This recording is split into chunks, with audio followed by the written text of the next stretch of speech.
Buenas tardes a todas y todos y bienvenidos a una nueva edición del curso Sistema Interamericano de Protección de los Derechos Humanos, Balance 2016. Mi nombre es Salvador Herencia Carrasco y en esta oportunidad quisiera hacer algunos breves comentarios con respecto al módulo 2 del curso referido a los derechos de la población LGBTIQ. En esta oportunidad el foro trató sobre el caso del matrimonio celebrado en el DF entre un ciudadano peruano y un ciudadano mexicano, en la cual el ciudadano peruano pide que el RENIEC, la Oficina de Registro Civil del Perú, reconozca en su estado civil de casado en su documento nacional de identidad. El RENIEC denegó dicha solicitud puesto que el matrimonio de personas del mismo sexo no se encuentra en el ordenamiento jurídico interno del país y ante esta situación el señor Ugarteche presentó una demanda de amparo ante el RENIEC. En primera instancia un juzgado le dio la razón al señor Ugarteche, pero esto ha sido apelado y queda pendiente entonces la decisión final, que eventualmente llegará, creo, al Tribunal Constitucional. El objetivo de este foro fue identificar un poco las posibles implicancias y la postura que ustedes tendrían eventualmente siendo las personas encargadas de decidir este caso. Aquí hemos visto que hay personas que consideran que la demanda es improcedente frente a otros que consideran que el señor Ugarteche su matrimonio debería ser reconocido en su documento nacional de identidad. Una aclaración: en las evaluaciones el objetivo es conocer y identificar sus argumentos para decidir de una u otra forma. Aquí no, siendo un foro donde hay múltiples interpretaciones y opiniones, no vamos a juzgar de qué posición ustedes están, sino cuál es el argumento que ustedes utilizan para poder llegar a determinada situación. ¿Ok? Al analizar las intervenciones, creo que hay dos principales grupos que podemos clasificar.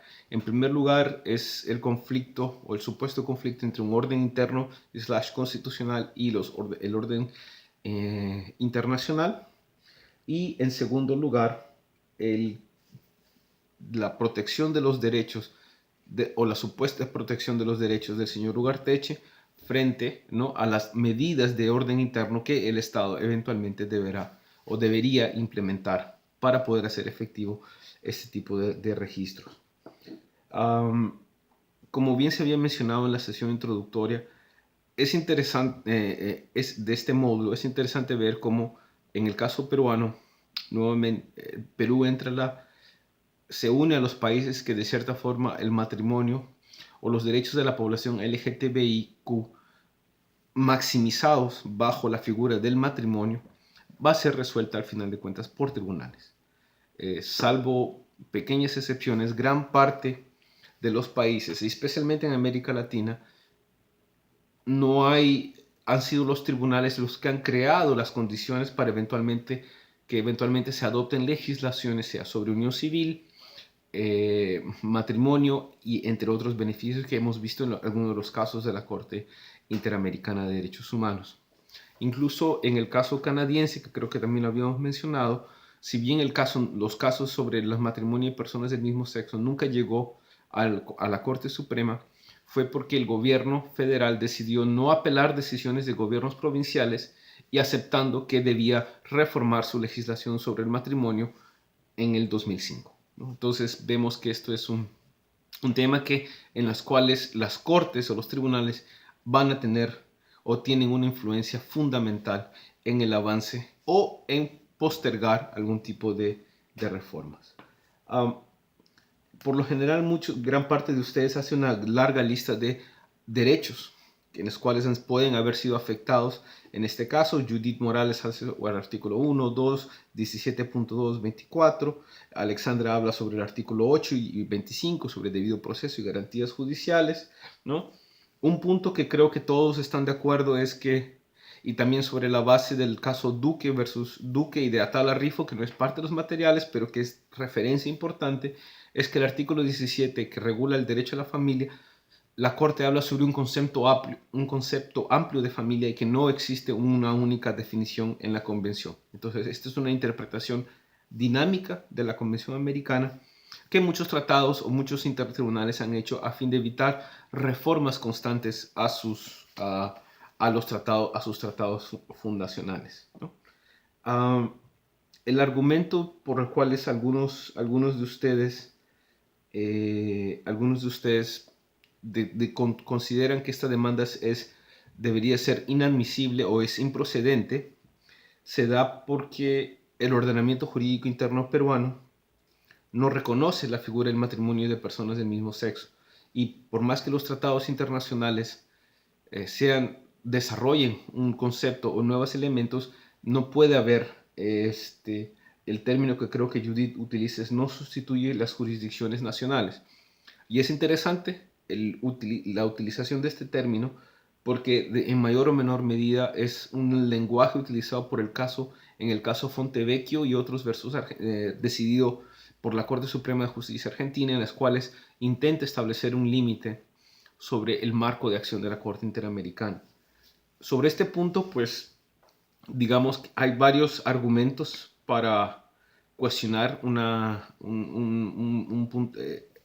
este posicionamiento. En primer lugar, tanto la Constitución como la jurisprudencia de los tribunales constitucionales, Perú, Colombia, incluso Chile, han mencionado el efecto directo y cómo los tratados internacionales de derechos humanos ratificados por el Estado son parte del ordenamiento jurídico interno. Entonces, esta división entre orden interno y orden internacional, por lo menos en el derecho internacional de los derechos humanos, para países monistas como el Perú, no necesariamente serían aplicables, ¿no? Puesto que si es parte del ordenamiento jurídico, no necesita legislación para implementación, y además en el caso peruano hay el artículo 5 del Código Procesal Constitucional que establece el carácter interpretativo / vinculante en algunas situaciones de la jurisprudencia de los tratados de los tribunales internacionales de derechos humanos.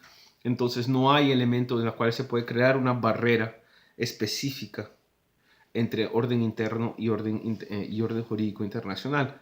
Además, otro argumento para tener en cuenta es la falta de legislación. Ese sería, en materia de derechos humanos, la justificación para no cumplir con una serie de derechos.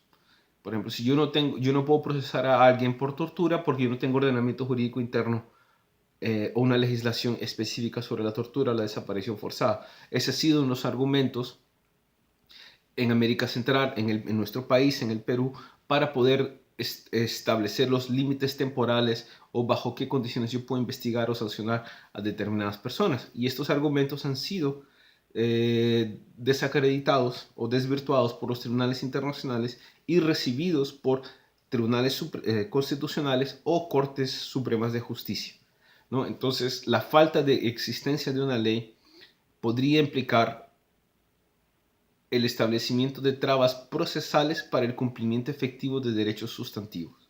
Entonces, esto es algo que debemos tener en cuenta, ¿no? Un otro argumento, por ejemplo,